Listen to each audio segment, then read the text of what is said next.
Assalamualaikum warahmatullahi wabarakatuh. Akhlak Rasulullah SAW kepada hewan dan tanaman. Alhamdulillah, wassalatu wassalamu ala asrofil mursalin wa ala alihi wa sahbihi ajma'in. Sebagaimana kita tahu, Muhammad seorang hamba yang sempurna. Ia pemimpin andal dalam berperang, diplomat ulung, sopan santun, juga ramah sekali pada anak kecil. Jika berjalan, selalu menundukkan kepala, tanda rendah hati. Nabi Muhammad adalah manusia pilihan, di mana semua perkataan dan perbuatan beliau merupakan kebaikan yang membawa tunjuk bagi umat Islam. Dalam firman Allah Subhanahu wa Ta'ala dalam surat Al-Ahzab ayat 21, A'udzubillahi minasyaitonirrajim.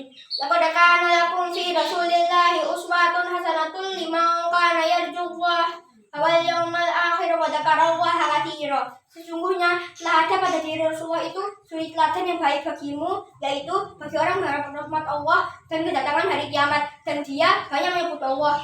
Begitu banyak akhlak Rasulullah yang bisa diteladani. Selain ramah, jujur, terpercaya, Rasulullah sosok yang berhati mulia dan lemah lembut, bahkan pada orang yang selalu menghinanya. Sepenggal cerita tentang pengemis Yahudi di pasar Madinah yang selalu menghina Nabi. Meskipun dihina, setiap hari Rasulullah menyuapinya dengan lemah lembut. Singkat cerita, si pengemis akhirnya masuk Islam setelah caciannya kepada Muhammad dibalas dengan kasih sayang yang tulus. Pada kesempatan ini, mari kita teladani akhlak Rasulullah kepada hewan dan tanaman. Akhlak Rasulullah kepada hewan. Islam meletakkan kaidah bersikap adil pada hewan yang dicontohkan oleh Rasulullah, sosok penyayang hewan, pendobrak tradisi adat jahiliyah yang bengis dan penyiksa hewan. Dikisahkan dalam buku sejarah Arab kuno, mereka kerap memasang cincin di leher unta, mencabuti bulu, dan memotong ekor. Bahkan, tak jarang mereka mengambil daging atau bagian tertentu dari tubuh hewan untuk dimasak saat hewan dalam kondisi hidup. Rasulullah melarang perilaku buruk mereka. Adapun akhlak Rasulullah terhadap hewan seperti 1. Hindari menyiksa dan menyakiti hewan. Sabda Nabi yang artinya ada seorang wanita masuk neraka dan disiksa karena seekor kucing yang dikurungnya sampai mati, sebab ia tidak memberinya makan dan minum. Ia juga tidak mau melepaskannya untuk mencari makanan dari serangga dan tumbuh-tumbuhan. Hadis riwayat Imam Bukhari. Islam melarang berbuat semena. Hewan adalah makhluk Allah Rabbul Alamin. Bahkan hewan dianugerahi kemampuan untuk bertasbih dengan caranya sendiri. Firman Allah Subhanahu wa Ta'ala surat As-Saff ayat 1. A'udzubillahi minasyaitonirrajim. Sabbaha lillahi ma fis samawati wa ma fil ardh wa huwal azizul hakim.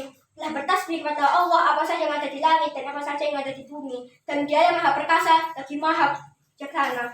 2. Dan hewan berlangsung dengan cepat dan tidak menyakitkan dengan cara melindungi di sekitar leher, tepatnya di saluran nafas. Mempertajam pisau dan tidak memperlihatkan pengasahannya di depan hewan itu. 3. Bentuk empati Rasulullah terhadap hewan diwujudkan pula dengan pelayanan terbaik. Nabi pernah meninggalkan para sahabat di suatu majelis untuk memberi minum seekor kucing. Pegangnya sendiri tempat minum itu sampai hewan itu tak lagi merasa haus. Akhlak Rasulullah kepada tanaman. 1. Rasulullah menganjurkan menghidupkan lahan mati dan menanaminya dengan pepohonan.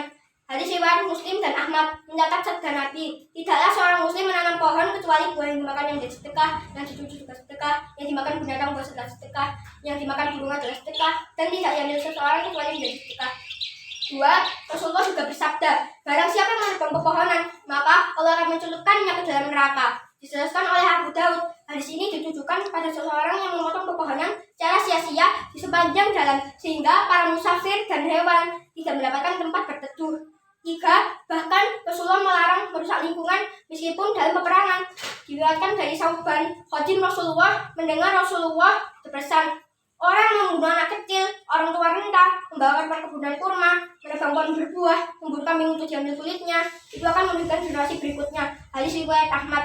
Akhirnya kita patut meneladani akhlak Rasulullah yang sempurna, baik pada manusia, tapi juga pada makhluk lain seperti tumbuhan dan hewan, di mana Rasulullah memandang alam ini secara integral. Akhirul kalam, subhanakallahumma wa bihamdik, asyhadu an la ilaha illa anta, astaghfiruka wa atubu ilaik. Wassalamualaikum warahmatullahi wabarakatuh.